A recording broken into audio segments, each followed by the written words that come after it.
In this segment, we turn our attention to the U.S. Muckrakers, a group of investigative and campaigning journalists who rose to prominence during, and in many ways propelled, the Progressive era. The late 19th and early 20th century in the U.S. was a time of large corporate monopolies owned by robber barons, or what we might call oligarchs. There were large and powerful banks, rapacious railroad companies, high levels of economic inequality, social unrest, political patronage, and corruption. The muckraking journalists exposed all of these problems, and the stories they told outraged the reading public. Pressure was brought to bear, and new laws were passed. Historian Doris Kearns Goodwin writes that the muckraking reporting made major contributions to the reforms of what we remember today as the Progressive era.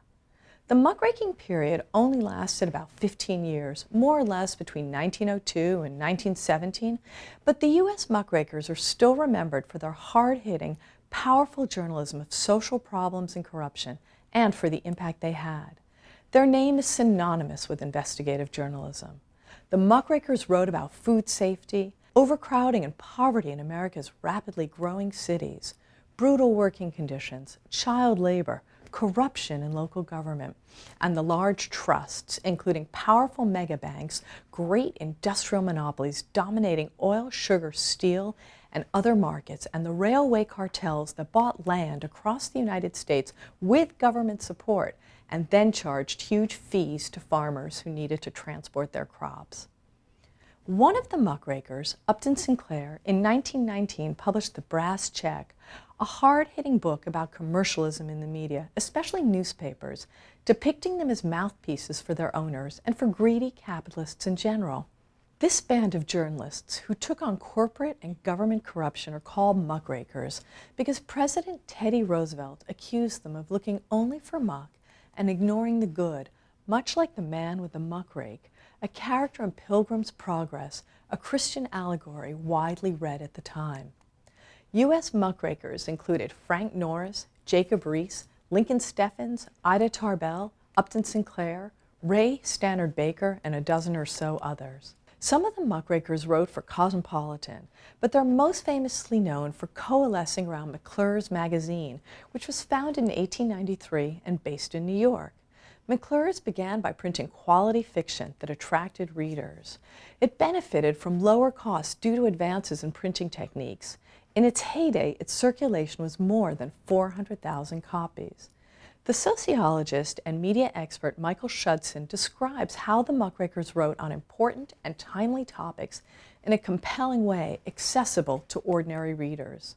One example is Upton Sinclair, who is one of the most famous muckrakers. He's best known for his 1906 novel, The Jungle, about the labor and unsanitary conditions in Chicago in the meatpacking plants.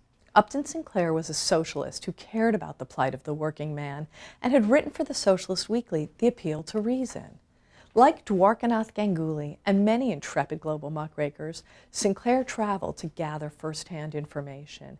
He spent 7 weeks in Chicago researching life in the meatpacking plants. Imagine the worst excesses of industrialization, the satanic mills of Victorian England, and we can picture life in the jungle. Sinclair told a sad tale of a Lithuanian immigrant, Jurgis Rudkis, and his family who lived in Packingtown under unbearable conditions. Underpaid, living in squalor, paying rent to exploitative landlords, being cheated by unscrupulous shopkeepers who sold them revolting cuts of offal disguised to look like meat. The hard-working Rudkis family worked long hours in a fetid plant where on-the-job injuries were rife. At the end of the book, Jurgis becomes attracted to the call of the Socialist Party. The series of articles on Packingtown ran in 4 installments in the socialist paper and was then turned into a book.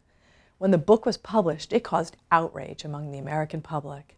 However, it was not the sad plight of the workers that caught the public's attention, but the disgusting conditions under which food was produced. As Upton Sinclair later famously said, "I aimed for the heart of the American public, but by accident I hit it in the stomach." There was a backlash against Sinclair by the meat companies, but his reporting is credited with beginning the consumer food and safety movement and triggering the passage of the Meat Inspection Act and the Food and Drug Act. Sinclair had told the public the truth about where their meat was coming from and how it was produced, and America was never the same again. Ida Tarbell was another journalist whose writing had a major impact. She wrote a 19-part series on the ruthless tactics of Standard Oil, which at the time was run by John D. Rockefeller, the richest man in American history. The history of Standard Oil described the company's illegal secret deals with railroads, corporate espionage and bribery, predatory pricing, and other ruthless tactics. It was scandalous stuff, especially at a time when Americans were deeply suspicious of the powerful monopolies that dominated the U.S. economy, drove up prices, and mistreated their workers. Tarbell's opus ran as a series in McClure's and is credited with triggering the case that led to the 1911 Supreme Court ruling that Standard Oil was a monopoly and had to be broken up. The end of the muckraking era came with the advent of World War I and a more conformist era, but the reputation of the muckrakers lives on. Their hard-hitting reports, backed up by documented facts, are a hallmark of global muckraking work. To learn more about the connection between these U.S. muckrakers of 100 years ago and in U.S. investigative journalism today, I recommend reading The Watchdog That Didn't Bark by Dean Starkman. Here are some lessons for us to remember. Although the muckrakers were a small group that only wrote for a short time, they helped change American history and American journalism. This, by the way, is a fascinating thing about global muckraking in general.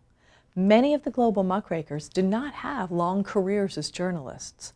Sometimes they were inspired to write about one subject, like labor or corruption. Some only wrote for a few years and moved on to other things. But the change they inspired continued long after they were gone.